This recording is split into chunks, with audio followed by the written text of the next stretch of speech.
উপদেষ্টা মহোদয়ের নেতৃত্বে একটা মিটিং হয়েছিল সর্বদলীয় ঐক্য জোটের সব রাজনৈতিক দলের।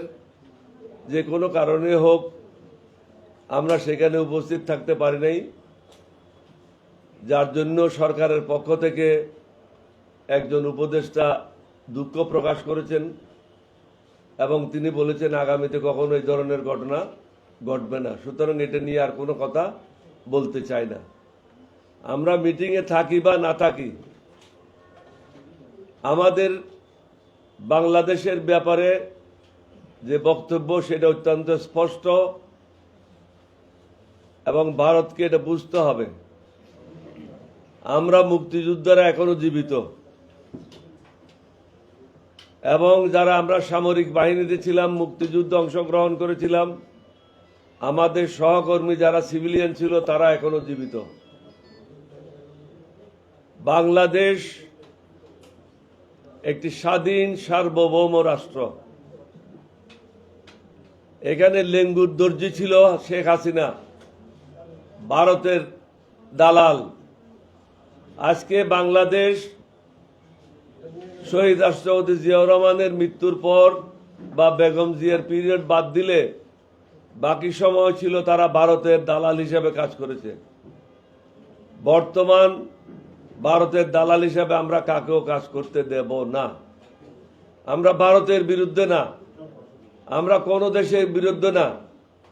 আমরা ইসলাম ধর্মের অনুসারী, সকলের কাছে আমরা কৃতজ্ঞ। যারা যখনই আমাদেরকে সাহায্য করেছে, সহযোগিতা করেছে, কৃতজ্ঞতার সাথে আমরা সেটা স্মরণ করি। তবে বেশি গুতাগুতি করলে ভালো হবে না। ভারতের বিভিন্ন জায়গা থেকে ইউটিউবাররা, আলোচকেরা যেভাবে বাংলাদেশ সম্বন্ধে মন্তব্য করছে এটা খুবই আপত্তিকর। ভারত সরকারের উচিত হবে অনতিবিলম্বে তাদের মুখ বন্ধ করা। কারণ এই ধরনের ঘটনা নতুন নয়, বহু দেশে বহু সময় হয়েছে। ত্রিপুরাতে যে ঘটনাটা ঘটেছে, এই ধরনের ঘটনা অতীতে অনেক জায়গায় হয়েছে। এটা দুঃখজনক, এটা অত্যন্ত অপমানজনক। ভারতের জন্য এটা অত্যন্ত অপমানজনক। আমি জানি না ভারত কিভাবে দেখছে এটা। ভারত নিজকে বলে আমরা পৃথিবীর বৃহত্তম গণতন্ত্র দেশ। ভারত যদি এই ধরনের ব্যবহার করে তাহলে তাদের গণতন্ত্র কোথায় গেল? তারা যে আজকে বর্তমান যে ভারতের সরকার, তারা যে একদলীয় শাসন ভারতে কায়েম করেছে, হিন্দুত্ববাদী কায়েম করেছে, এটা কখনো কাম্য নয়। আমরা বাংলাদেশে চাই জাতি, ধর্ম, দল, মত নির্বিশেষে সবাই এই দেশের নাগরিক হিসেবে বসবাস করুক।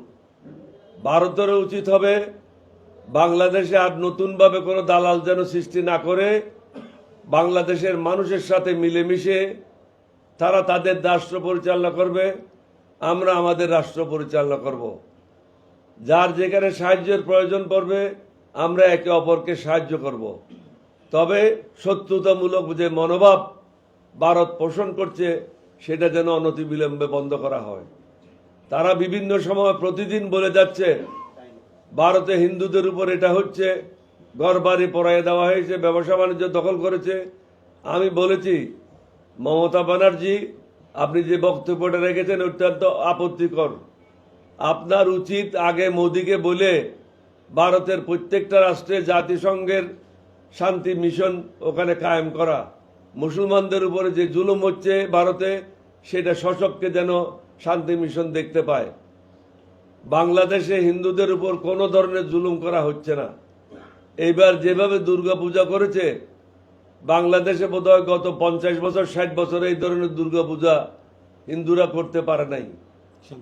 শান্তিপূর্ণভাবে হয়েছে এবং মুসলমানেরা পূজার মণ্ডপ পাহারা দিয়েছে। এটা একটা বিরল ঘটনা। অথচ আপনারা মুসলমানদেরকে নামাজ পড়ার সময় পুলিশ দিয়ে লাথি দেন। বাংলাদেশে এই ধরনের ঘটনা কখনো ঘটে না। সুতরাং আপনারা যদি মনে করেন এখন অন্তর্বর্তীকালীন সরকার আছে, দুর্বলতা আছে, হাসিনার দালালেরা বিভিন্ন জায়গায় আছে, তারা দুর্বল, এটা ভাবা মোটেও সঠিক হবে না। আমাদের যে যুব সমাজ তাদের সংখ্যা প্রায় 12 কোটির মতো। এই যুব সমাজ 12 কোটি হলো আমাদের সেনাবাহিনীর সদস্যদের মতো। বাংলাদেশকে সহজভাবে নেওয়া উচিত হবে না। বাংলাদেশ হলো 303 বুলেটের মতো, ছোট ছিদ্র করে ঢুকবে, বড় ছিদ্র করে বের হবে। সুতরাং যাই কিছু হচ্ছে আলাপ আলোচনার মাধ্যমে সমাধান করেন এবং আপনাদের ইউটিউবারদেরকে বন্ধ করেন, বাংলাদেশের বিরুদ্ধে মিথ্যা প্রচারণা বন্ধ করেন। না হলে আমাদের পক্ষ থেকে আমাদের লোকদেরকেও আমরা বলবো তোমরাও ভারতের বিরুদ্ধে প্রচারণা শুরু করো। তাহলে কি হবে? দুই দেশের মধ্যে উত্তেজনা হবে।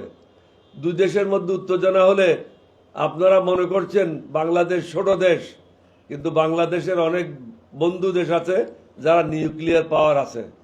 সুতরাং এত সহজভাবে জিনিসটা নেবেন না। It is unipolar world. বাংলাদেশেরও বন্ধু আছে যারা সমস্যা হলে বাংলাদেশের পাশে দাঁড়াবে। ডক্টর ইউনূসের হাতকে আমরা শক্তিশালী করার জন্য যা যা করা প্রয়োজন, বর্তমান সরকারকে শক্তিশালী করা যা যা প্রয়োজন, এলডিবির পক্ষ থেকে আমরা সেটাই করব। আমি পুনরায় ভারতকে অনুরোধ করব, আপনারা আলাপ আলোচনার পথে আসেন এবং আগামীতে যেন এই ধরনের ঘটনা না ঘটে।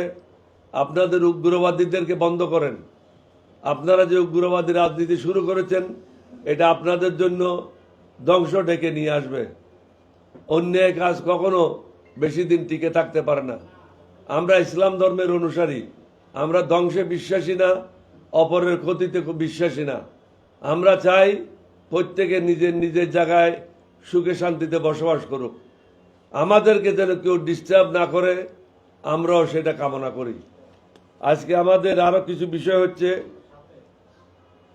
বর্তমান আমাদের যে অন্তর্বর্তীকালীন সরকার, তাদেরকেও সজাগ করতে চাই। কিছু কিছু রাজনৈতিক দল আছে যারা আওয়ামী লীগের প্রতি খুবই দুর্বল, তাদেরকেও সাবধান করে দিতে চাই। আওয়ামী লীগ সংগঠিত হচ্ছে এবং কে সংগঠিত করছে, কে দায়িত্ব নিয়েছে, এই তথ্য আমার কাছে আছে। তিনি কোথায় কোন বাসায় আছেন সেই তথ্য আমার কাছে আছে।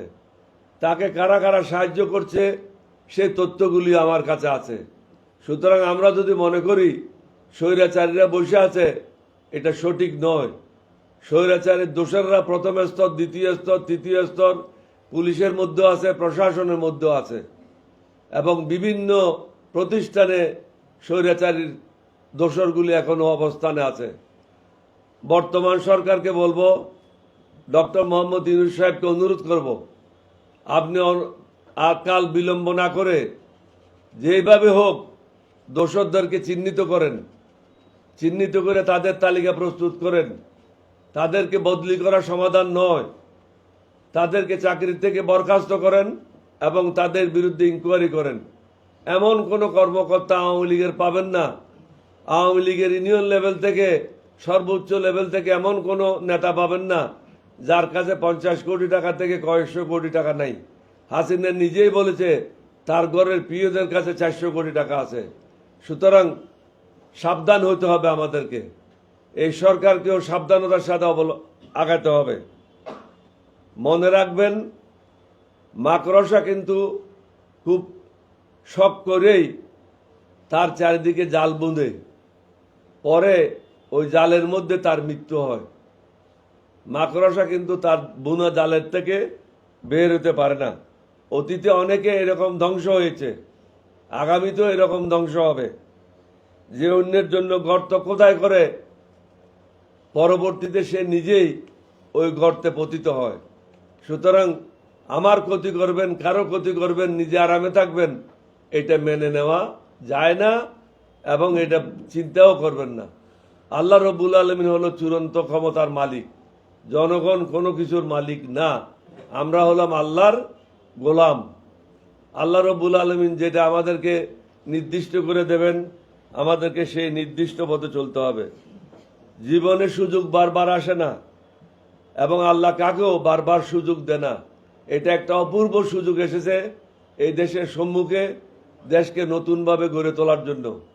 এখানে নতুন এবং পুরাতনের সমন্বয় ঘটাতে হবে এবং যারা অভিজ্ঞ লোক তাদেরকে বিভিন্ন জায়গায় পদায়ন করতে হবে।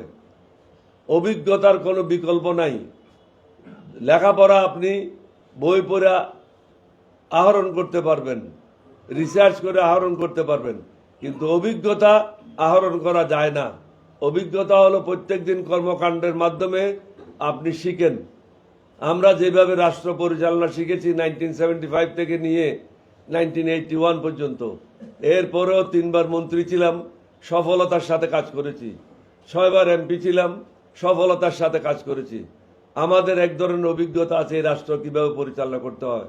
সুতরাং কে কিভাবে পরিচালনা করতেছে, কোথায় ভুল হচ্ছে, এটা আমাদের পক্ষে নির্ণয় করা কোনো কঠিন কাজ না।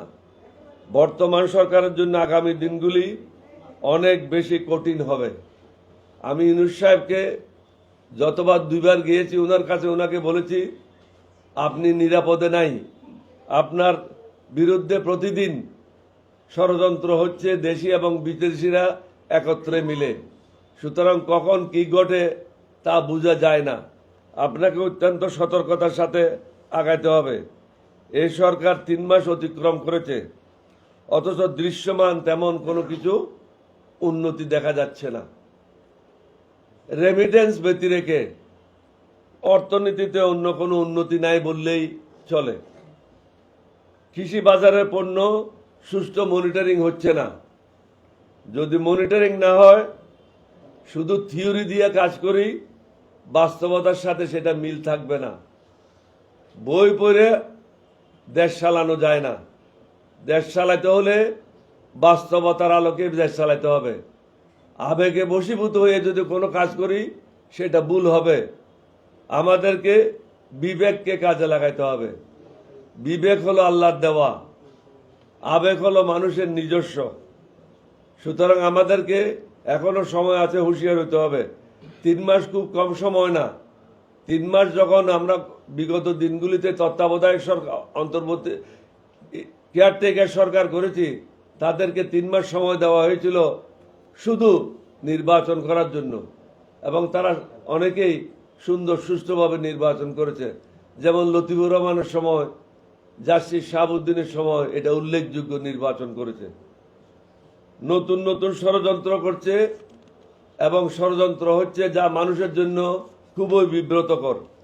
প্রত্যেক দিন কোনো না কোনো জায়গায় ছাত্রলীগ, যুবলীগ, হিন্দু সম্প্রদায়ের কিছু ছেলে মেয়েদেরকে সাথে নিয়ে তারা বিভিন্ন রকম অশান্তি সৃষ্টি করার পায়তারা করছে।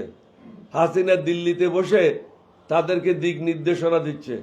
ভারত সরকারের উচিত যে সমস্ত দালাল, যে সমস্ত টাকা লুণ্ঠনকারী, যে সমস্ত টাকা পাচারকারী, বাংলাদেশের অর্থনীতি ধ্বংসকারী, বাংলাদেশের শান্তি শৃঙ্খলা ধ্বংসকারী ভারতে আশ্রয় নিয়েছে, বন্দি চুক্তির বিনিময়ে তাদেরকে বাংলাদেশের কাছে অনতিবিলম্বে হস্তান্তর করা উচিত। তাহলে আমরা মনে করব ভারত আমাদের বন্ধু।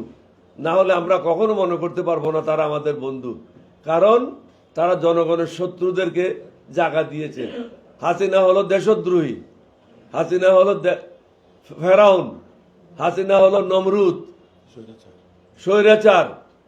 তাকে কোনো অবস্থাতেই আপনারা নতুন বধূরূপে ওখানে গ্রহণ করতে পারেন না। তার বিরুদ্ধে আপনারা ব্যবস্থা নেন। বাংলাদেশে